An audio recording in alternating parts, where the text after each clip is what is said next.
Thank you so much for reminding me how old I am. I walked in the front door and I asked the group of men that was standing there, do you want a long or short sermon? And I got some wise counsel. John, I won't mention names, John. He said, I've never heard a bad short sermon. So that being the criteria today, let's all bow for a word of prayer and we'll go to the house, all right? Find the Bible, turn to Hebrews chapter 11. I believe you guys have been studying the book of Hebrews. Is that right, with Pastor Eric? I'm probably not quite his caliber of preacher. I'm probably better, so tell him that when he gets here, okay?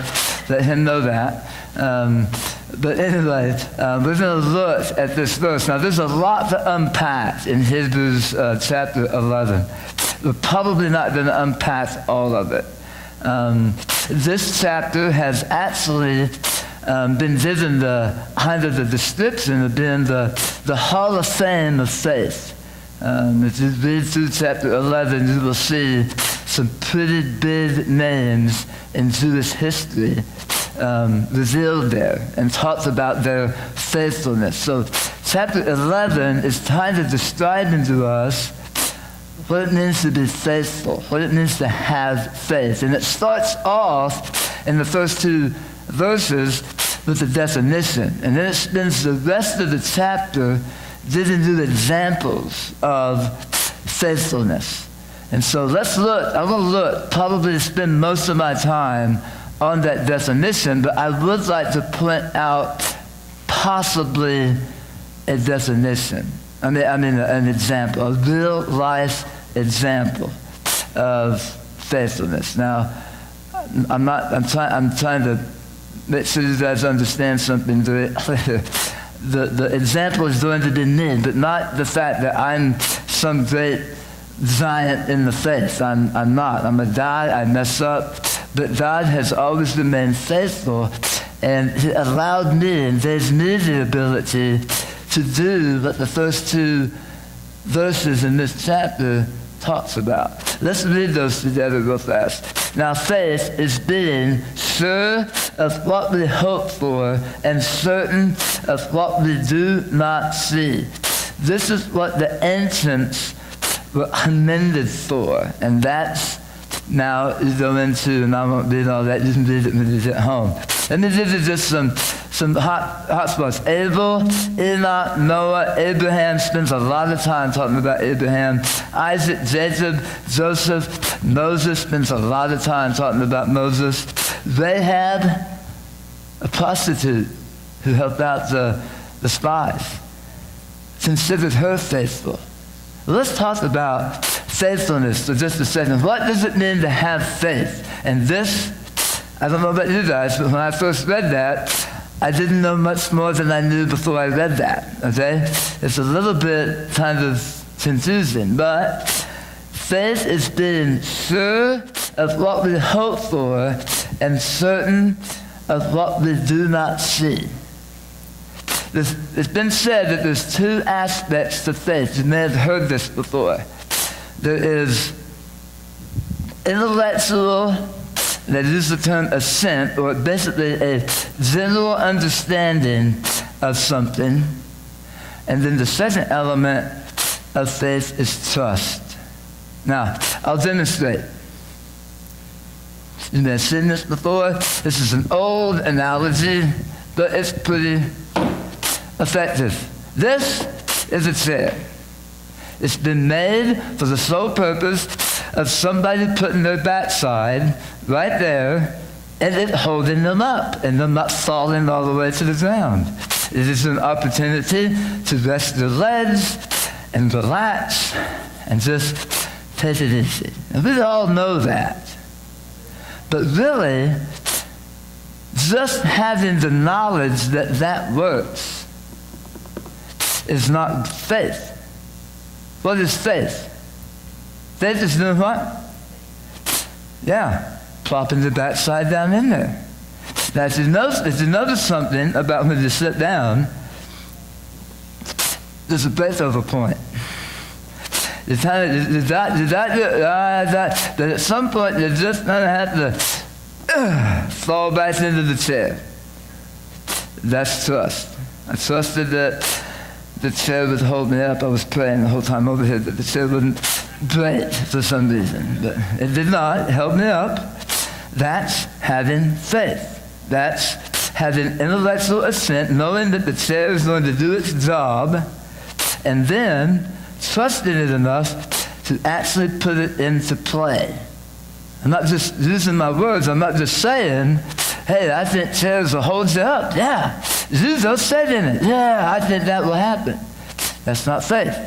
Faith is me sitting in the chair after I have told you that chair will hold you up. I like preaching from here. This is very comfortable.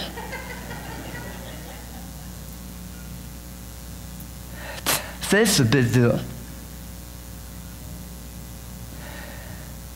It's a bigger deal than probably most of us realize. The Bible tells us that faithfulness to God is foolishness to man or to the world.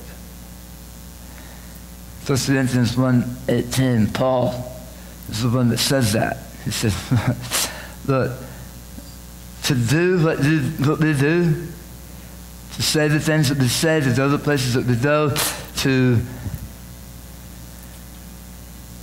most people look at us and say, you're an idiot.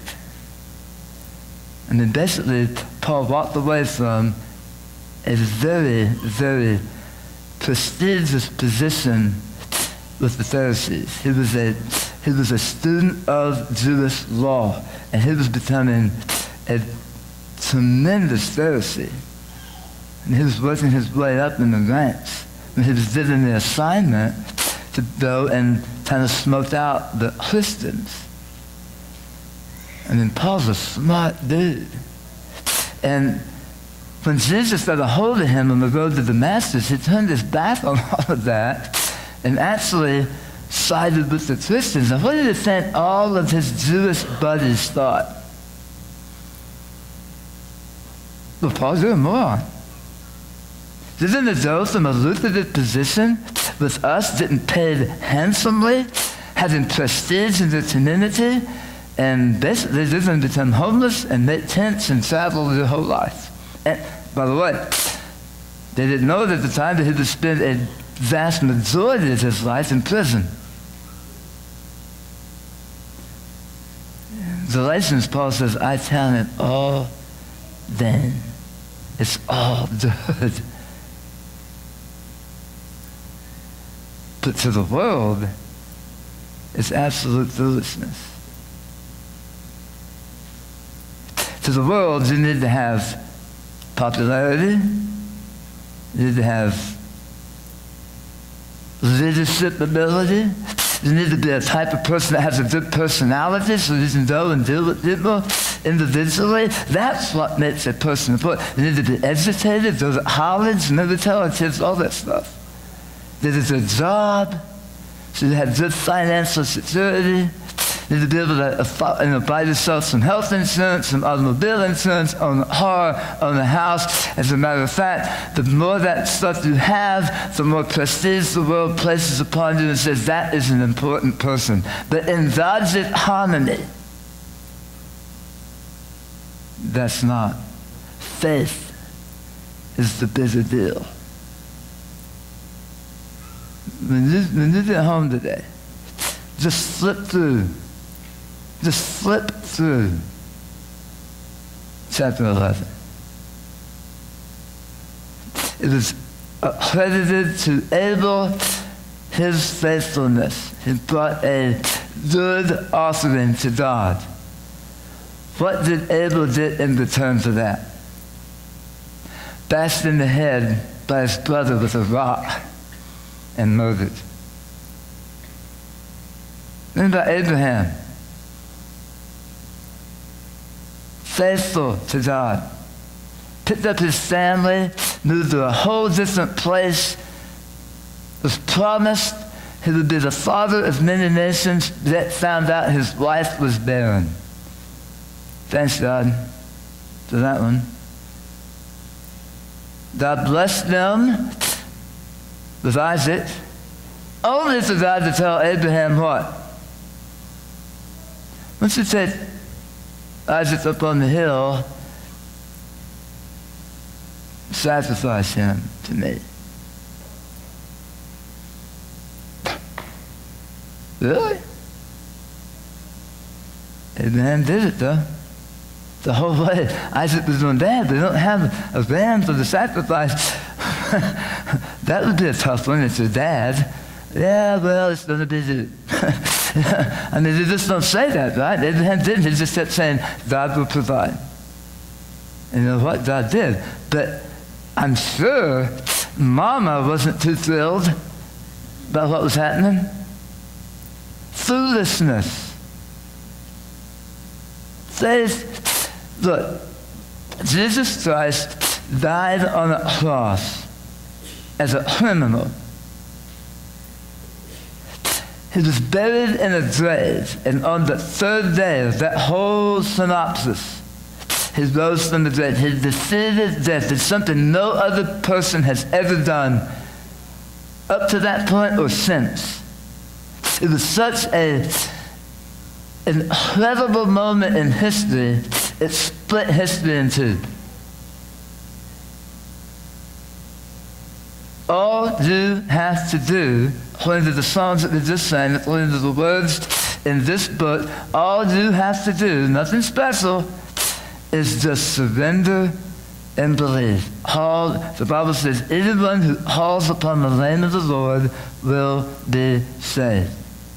Now, I don't know about you guys, I've done a lot of bad stuff. We don't have enough time this week for me to tell you all the bad stuff I've done. But there was a moment in my existence where I said, okay, I don't like who I am and where I'm headed. And I had some friends of mine who their lives were so much more put together and seemed like they had to act. I mean, I was a senior in high school, had no idea what I wanted to do with my life, had no idea. But I knew this. I needed help. And so I called on Jesus. It was that simple. Talked to a friend of mine. He said, hey, all you have to do is take Jesus in your heart. I did. I asked Jesus to come in. Jesus did. It's just that simple. As a matter of fact, the simplicity of it is what makes it so unbelievable for a lot of people, right? But here's the thing, guys. For faith to be active, I went to church my whole life. My mom and dad had me in church from the time I was out of the womb, really. I went to youth group, I was involved in everything, but I'm telling you, I was a bad kid. If there was a way to get in trouble, I found it. If there wasn't a way to get in trouble, I made it up. I mean, I just had a knack for making those in charge of me mad at me. And I got in trouble. I made bad decisions. Left to my own devices, I made bad choices. Still today, I do the same thing. Left to my own strength, I will choose wrong. But that day, when I accepted Christ, that all changed. Now, living inside me was the power to overcome all of my idiocy. I was forgiven. Having all the head knowledge, the intellectual assent that Jesus Christ was the Son of God and that Jesus Christ should take away my sins, I knew that. I had known it since I could talk. But I had never actually sat in the chair of Jesus. Never did. Until I was 17, senior year of high school. And once I did, I understood trust. It doesn't make sense. It doesn't seem possible. It doesn't really, it doesn't match up with the things you have to do here in this world to be successful. With Jesus, you don't have to do anything except invite him into your heart. That's it. Call upon him. Ask him to come and just take over. That's it. It's the easiest thing. And so a lot of people come away from the message going, yeah, no, that's not happening. That's too unreal. It doesn't mean, there's no way. There's a lot of stuff I got going on here. There's no way that simple act will free me from all of this. They just don't believe it, guys. They don't. But you, some of you in this room, you've known this, and you have said, you know what, I know it so well, I'm going to sit in the chair, I'm going to plop myself down. Remember that Beethoven point? I'm just going to fall back into the arms of Jesus and say, hey, whatever you did done, you do. I did that. I did that after I was married, and I've already had 2 children. And God came upon me and said, I want you to be in the ministry. And I literally, as I do most times when God imparts upon me something he wants me to do, I laughed out loud. Nah, I was in the oil field, I was a pipeline welder, and you know, anything about that, which most of you probably do, let's just say that in that occupation we have our own language. And I really can't tell you what that is here today. Okay? I'll buy you a cup of coffee someday and I'll let you know what that language is if you still don't understand. Okay? But I think most of us did it. But not only that, but they all had certain things that they did. Now, I'm a saved Christian at this point. I've invited Jesus into my heart, but you know what? Yeah, I still partook in some of the extracurricular that they did, too. That was just part of the world that I was a part of. Not proud of it, just being honest with you. It was in the midst of that lifestyle and moving forward that was a rough bunch of people that God impressed upon me. I was going to church, and my wife and I, when I could, that I wasn't, working. One day in church, God impressed upon me, I want you to go forward and tell the pastor down there that I want you to be in the ministry. And I remember standing at the pew and knew that God would be telling me, that's not happening, God. No, that's some weird thing that you got going on in your head, because that's not God and that's not going to happen. And I went home, and just for several days, I could not get away from it. You know how when a wasp comes around and you're not sure where it's at, you can't get away from the wasp. It's irritating, isn't it? Because you think, man, I'm about to get stung, and then that's how it was with God. I'm like, God, I'm trying to dodge and dart and move. Yeah, you tried to hit me. And finally, I said, okay, fine, I'll do it. And I did. I surrendered to the ministry. It was the weirdest thing. I went from a job making about $80,000 a year, worked a lot of hours to get that, but to a job making $20,000 a year. I walked away from, let me tell you about people looking at me going, you're an idiot. I mean, we had a nice house, we had 2 cars, and it was no problem paying for all of it. And now, I just upped my salary by 3/4 in complete and total faith that God would take care of me. Was there rough times? Yeah. Times I didn't think I'd be able to pay for everything? Yes. Did God deliver every single time. There was even a moment in my life where I lost my tongue. That's why I taught Sundays to those who don't know. If you want to know that whole story, invite me back sometime.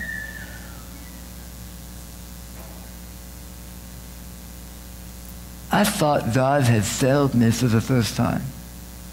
I gave up that 80,000 a year, 20,000 a year, moved my family out of a nice house, sold it, living in the parsonage of it.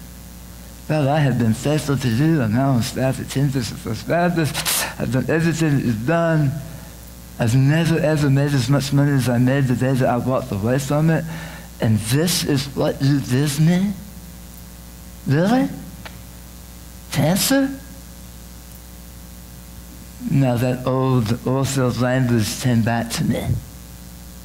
And I cursed God, I did. I was angry and I cursed him. Interesting, isn't it?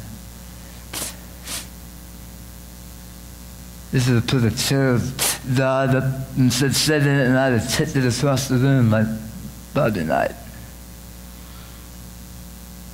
I was mad. I thought for the first time God had failed me. In the midst of all of that, we were supposed to go on a mission trip. I'd never been on a mission trip out of the 50 states. Never been to a foreign country. My wife had neither. It was been Laurie's dream her whole existence to go on a mission trip for God. I didn't want to go because God wanted us to go. So I was mad at God, so I had to care less. But I knew my wife wanted to go. And I love my wife. I'm a little bit afraid of her. So I did everything I could to go. Now the doctors told me, if you go on the trip, I cannot guarantee you that your cancer won't spread so far that we can't do anything about it. Now this was not faith in God that made me do this. It was basically because I don't like people telling me what to do. And the doctor was saying, you can't go. And I was like, yeah, whatever. I'm going. Just because you said that. No other reason. But Dr. Medina, you told me no, so guess what? I'm going. And he was mad at me. But I didn't care. I was very rebellious at this point, seriously. Now, I get home and in my rebellious crassness with the doctor, it began to sink in that there's a possibility that if I go on this trip, when I come back, they look at me and go, yeah, we can't help you, you're going to die. So now I got nervous. So nervous, and this is all God's doing, by the way. And I thought God had failed me. Actually, he had, and I'll tell you more about that in just a second. I want to make sure it's short, so it's good. Okay, so I told God that I was done. I was done wrestling with him. I was sick. I remember it was the night before we were supposed to leave on the trip. We hadn't packed the bag, hadn't done anything because my wife wasn't sure what I was going to do because I'd been back and forth ever since that. About 36 hours prior to me telling Dr. Medina that I'm going on the trip, I had been back and forth about 100,000 times. And so Laurie was like, I'm not back. We're not going. He can't decide. And she was had given up. And I remember going back into my bedroom and laying down on the bed and thinking, God, I am so sick of this. Whatever. Tell me what to do. That's my bed. Don't touch that, he said. Don't touch that. It reminded me of a passage in Matthew chapter 8, I think, chapter 8. So Jesus walks on the water. I think I've told you all this story. You've heard my testimony, you've heard this story. And I remember getting that going, okay, wow, yeah, I'm an idiot. The same thing that God told me, by the way. And God spoke to me that day. It wasn't audible, but in my head and in my inner person, God said, stop being stupid. And I was like, there you go. Thank you, God. You know, I mean, you did everybody else nice, wonderful words that hold me stupid. Thank you for that.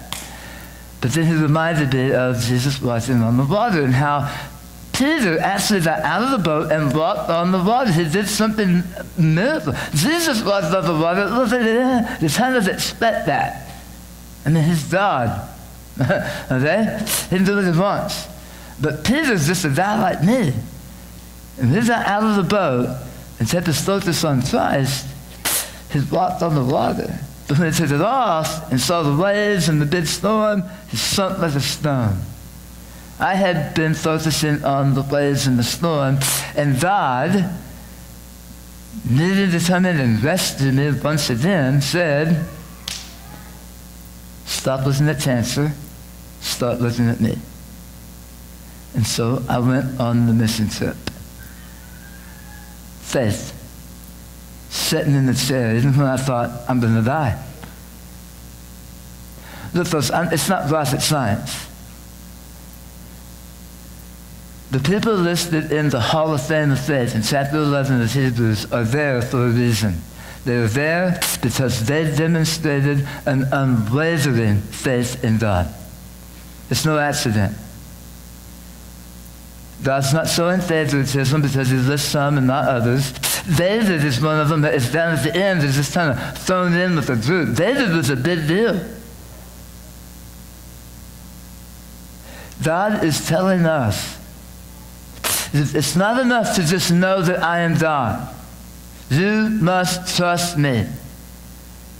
You must trust me to step outside your comfort zone and do something that you really aren't comfortable doing. Something, though, that I have asked every believer to do. Let people know who I am. It makes it simple for you. I'm not asking you to go become an evangelist and travel all over the world telling everybody that you see about Jesus. I'm not even asking you to just stand on the street corner in Kingfisher and yell out the name of Jesus. I'm asking you to think about making your life count. Count for something more than you. Jesus used...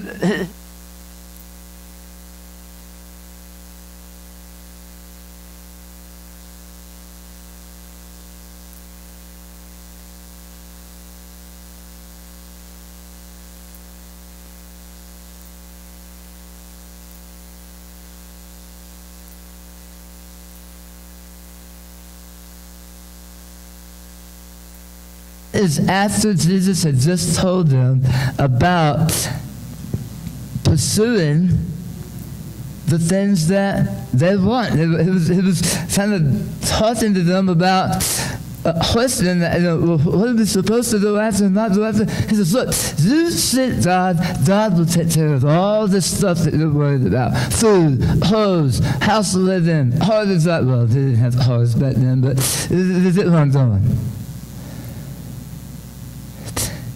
Again, it's not rocket science. We just need to have faith. You don't have to give more money than anybody else. You don't have to have more stuff than everybody. You don't need to be the one who is in Sunday school more than anybody else. You don't have to be the person who does more to the church than anybody else. It's making the life count. It's living in a way that other people look at you and go, I want that. You say, well, how do I do that? Well, here's the deal. Pretty much all these people in the Hall of Fame of Faith, their reward is some form of catastrophe.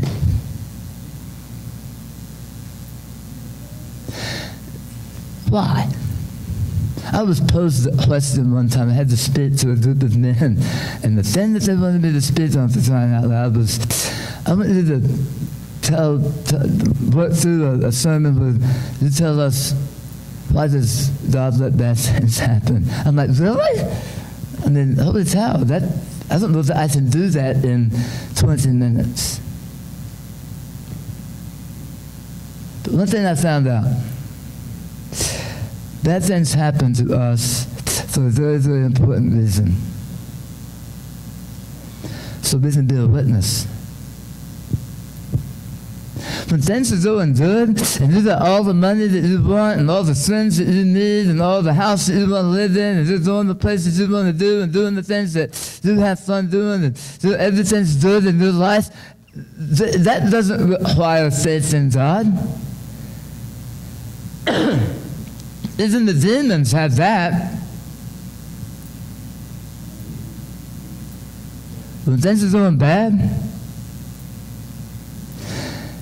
and everybody's looking at you going, how in the world are they getting by? How do they have the strength to take that next step? See, that was the platform God gave me with cancer. He showed that to me through that verse. People need to see. Before I got cancer, I was a youth minister in a small town Baptist church. This church is still a small town. Small town Baptist church, and my sphere of influence really didn't go much farther than the membership of that church and maybe a little bit in the community. I did cancer and come out of it. They took so much of my tongue, I'm not supposed to talk. That's a whole other thing. I am able to talk. It's a miracle type thing. Everybody wants to hear about the story. So because in God's infinite wisdom, through catastrophe, my platform now is I have been in school systems telling people about what God has done for me through this whole ordeal in school systems where they don't let kids pray. But they don't let people have those church clubs. And I've been in school systems that put a big high bar on anything religious because they were afraid they'd get sued. I got to go in. They knew right up front, because I would say, hey, I talked a lot about God in this. That's okay. We wanted to hear the story. God let me in places to talk about Him that basically had been cut off from Him. I've been to Russia. And when I got to Russia, someone over there had heard about what happened to me and put me in front of about, 120 Russian students learning English. They were college kids. College students. Had nothing to do with it. They weren't even there for God. They just wanted to learn how to speak English. And one of them said, hey, we heard you had a neat story. Would you tell this group the story? I've been to Russia and told them about God. My platform has gotten so much bigger. Why? Because I have faith. I'm not going out on the streets on the ways in the Bible slapping people in the head with it. I'm not a big-time evangelist. I'm not like Telly Top. I could never do what he does. I'm a guy who lives life the best I can, and when things bad happen, I turn it to God and say, God, I can't do this. I gotta have you. When things come up that I know is way over my head, which happens a lot in my job, I lead mission trips all over the world. That's out of my, that is so far above my abilities. But I turn it over to God, and God sees me through it every single time. People notice that. They know I'm not the sharpest pencil in the drawer, but that I'm able to organize these complex trips to foreign countries to do something that's incredible for God. And everybody's looking around going, how are you doing that?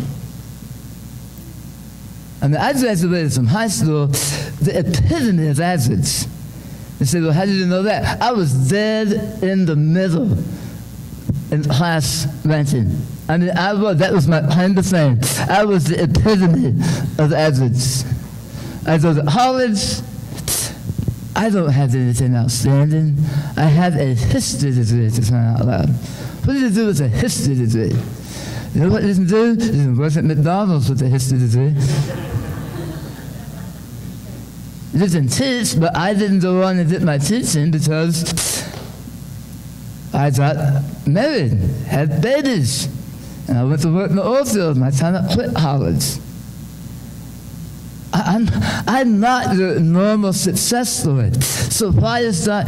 People see me, especially people who know me from back then, and they can't believe it. That's the kind of life I want, man.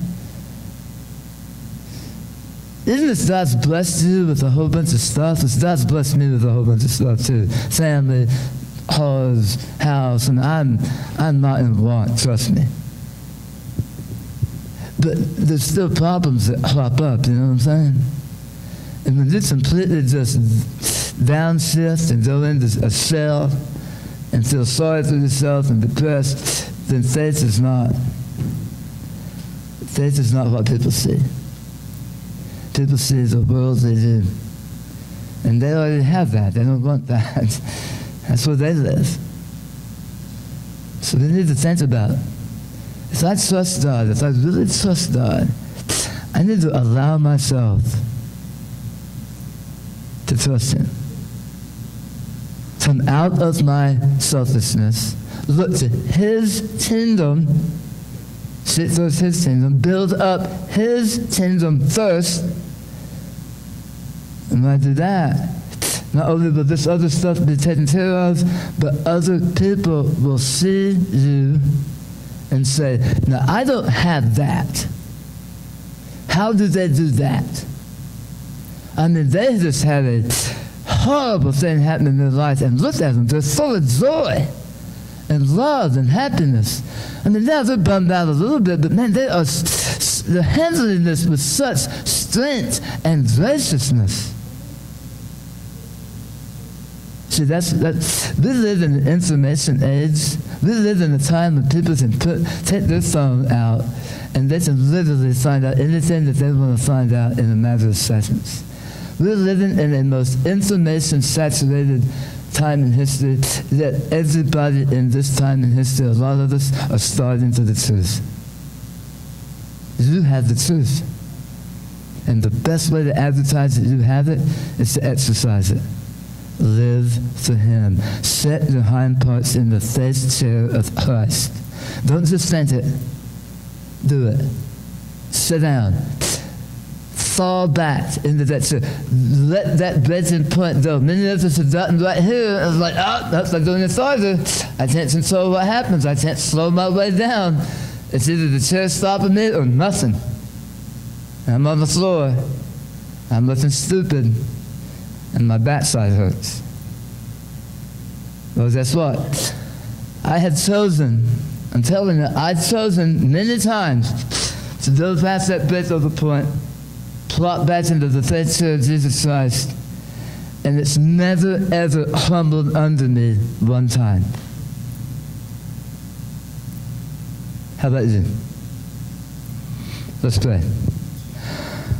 Father, thank you so much for your Son, Jesus Christ, who died so that we could have the strength and power to live in this world, knowing that you are there for us with strength, you're there for us with power, and with everything that we are.